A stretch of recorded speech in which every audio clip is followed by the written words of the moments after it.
Ration କାର୍ଡ଼ରେ ଆସିଲା ବଡ଼ ଖବର। ଆପଣମାନେ ଯଦି ଇ-କେ.ୱାଇ.ସି. କରିନାହାନ୍ତି ତେବେ ରାସନ କାର୍ଡ଼ରେ ଇ-କେ.ୱାଇ.ସି. କରିବା ବାଧ୍ୟତାମୂଳକ। ତେଣୁ ବଢ଼ିଲା ରାସନ କାର୍ଡ଼ ଇ-କେ.ୱାଇ.ସି. ଅପଡ଼େଟ୍ ତାରିଖ। ତ ଆପଣମାନେ ଇ-କେ.ୱାଇ.ସି. କରିବା ପାଇଁ ତାରିଖ ବଢ଼ିଯାଇଛି।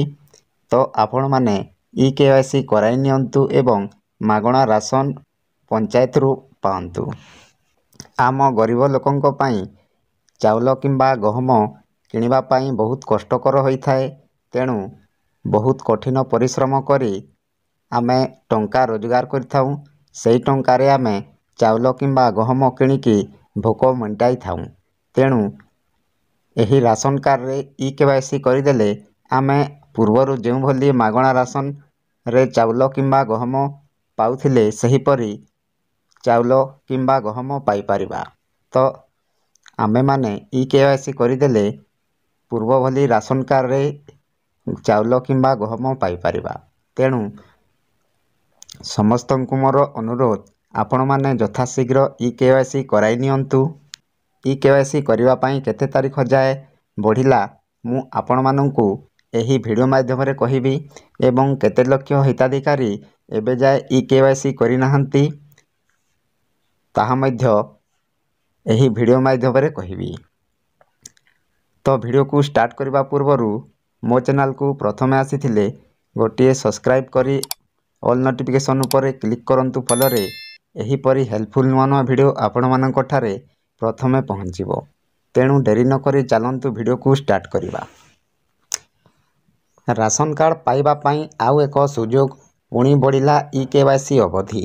ଏଯାଏ ସବୁ ହିତାଧିକାରୀ ଇ-କେ.ୱାଇ.ସି. ଅପଡ଼େଟ୍ କରିନଥିବାରୁ ସରକାର ପୁଣି ଥରେ ଏହି ଅବଧିକୁ ବଢ଼ାଇ ଦେଇଛନ୍ତି। ଜାନୁଆରୀ 31 ତାରିଖ ମଧ୍ୟରେ ଏହି କାମ କରିବାକୁ କୁହାଯାଇଛି। ଦେଖନ୍ତୁ ଆଜ୍ଞା, ରାସନ କାର୍ଡ଼ ପାଇବା ପାଇଁ ଆଉ ଏକ ସୁଯୋଗ ପୁଣି ବଢ଼ିଲା ଇ-କେ.ୱାଇ.ସି. ଦେଖନ୍ତୁ ଆଜ୍ଞା, ଆପଣମାନେ ଯଦି ଇ-କେ.ୱାଇ.ସି. କରିନାହାନ୍ତି ତେବେ 31 ତାରିଖ ସୁଦ୍ଧା ଆପଣମାନେ ଇ-କେ.ୱାଇ.ସି. କରାଇ ନିଅନ୍ତୁ ଏବଂ ମାଗଣା ରାସନ ପାଇପାରନ୍ତୁ। ଏଯାଏଁ ସବୁ ହିତାଧିକାରୀ ଇ-କେ.ୱାଇ.ସି. ଅପଡ଼େଟ୍ କରିନଥିବାରୁ ସରକାର ପୁଣି ଥରେ ଏହି ଅବଧିକୁ ବଢ଼ାଇ ଦେଇଛନ୍ତି। ତ ଆପଣମାନେ ଜାନୁଆରୀ 31 ତାରିଖ ସୁଦ୍ଧା ଇ-କେ.ୱାଇ.ସି. କରାଇ ନିଅନ୍ତୁ। ତାପରେ ଡେଡ଼ଲାଇନ୍ ପରେ ଡେଡ଼ଲାଇନ୍ ବଦଳୁଛି।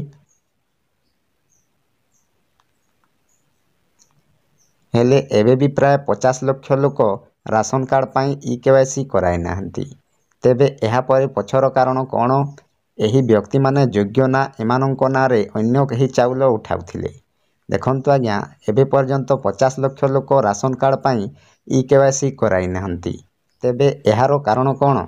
ଏହି ବ୍ୟକ୍ତିମାନେ ଯୋଗ୍ୟ ନା ଏମାନଙ୍କ ନାଁରେ ଅନ୍ୟ କେହି ଚାଉଳ ଉଠାଉଥିଲେ?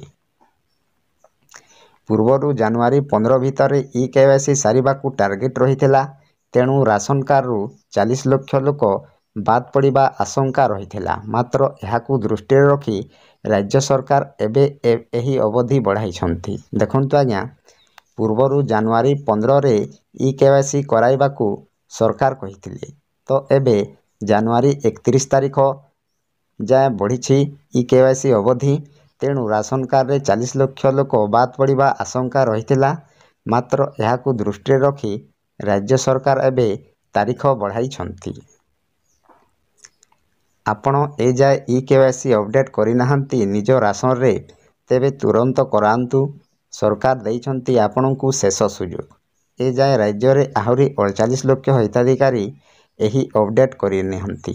ଦେଖନ୍ତୁ ଆଜ୍ଞା, ଏଯାଏ ଇ-କେ.ୱାଇ.ସି. ଅପଡ଼େଟ୍ କରିନାହାନ୍ତି କି? ତେବେ ତୁରନ୍ତ କରନ୍ତୁ। ସରକାର ଦେଇଛନ୍ତି ଆପଣଙ୍କୁ ଶେଷ ସୁଯୋଗ। ଏଯାଏ ରାଜ୍ୟରେ ଆହୁରି 48 ଲକ୍ଷ ହିତାଧିକାରୀ ଏଯାଏ ଅପଡ଼େଟ୍ କରିନାହାନ୍ତି। ତେଣୁ ଯୋଗାଣ ବିଭାଗର ବୈଠକରେ ଅବଧି ମିଆଦ ବଢ଼ାଇବାକୁ ନିଷ୍ପତ୍ତି ହୋଇଛି। ଏନେଇ ସବୁ ଜିଲ୍ଲାର ଯୋଗାଣ ଅଧିକାରୀଙ୍କୁ ଚିଠି ମାଧ୍ୟମରେ ସୂଚିତ କରାଯାଇଛି। ଏନେଇ ଯୋଗାଣ ଅଧିକାରୀଙ୍କୁ ରାଜ୍ୟ ଯୋଗାଣ ବିଭାଗ ଅତିରିକ୍ତ ସଚିବ ଚିଠି କରି ନିର୍ଦ୍ଦେଶ ଦେଇଛନ୍ତି କି ଆସନ୍ତା 31 ତାରିଖ ଯାଏଁ ଲୋକ ଇ-କେ.ୱାଇ.ସି. କରିବାକୁ ଅପଡ଼େଟ୍ କରାଯାଉ। ଦେଖନ୍ତୁ ଆଜ୍ଞା, ଯୋଗାଣ ବିଭାଗର ବୈଠକରେ ମିଆଦ କରିବାକୁ ନିଷ୍ପତ୍ତି ହୋଇଛି। एनेई सबु जिल्लार जोगाण अधिकारीଙ୍କୁ चिठी माध्यमରେ ଲେଖିଛନ୍ତି ସରକାର।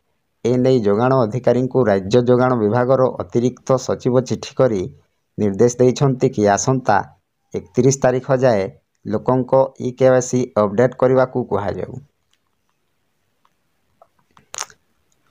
एथिसह www.foododisha.in पोर्टाल रे एनेई अपडेट देखि हेबो बोली कुहाଯାଇଛି।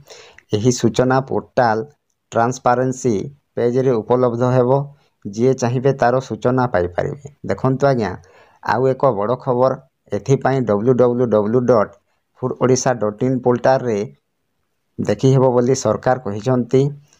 तापरे जिए चाहिए तार सूचना पाई परिबे।